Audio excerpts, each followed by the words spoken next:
Musta mga buboys, mga ka-chicken? Ngayong ikalawang araw ng ating pag-aalaga sa mga sisiw, handa na tayong magsagawa ng mga mahahalagang hakbang para sa kanilang kalusugan at kasiyahan. Inalis natin ang mga lumang papel at inayos ang kanilang brooder para maging malinis at komportable. Binigyan din natin sila ng mga vitamina, water solubles para sa dagdag na lakas at resistensya.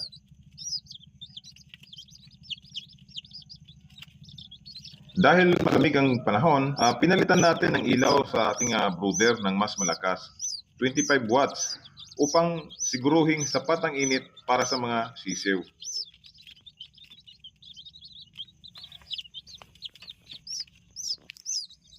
At syempre, pagkatapos nito, ipinagpatuloy natin ang pang-araw-araw na gawain, kabilang ng pagpapakain sa mga roosters sa cord area at syempre doon sa breeding pen. Ang regular na pag-aalaga ay nagbibigay sigla at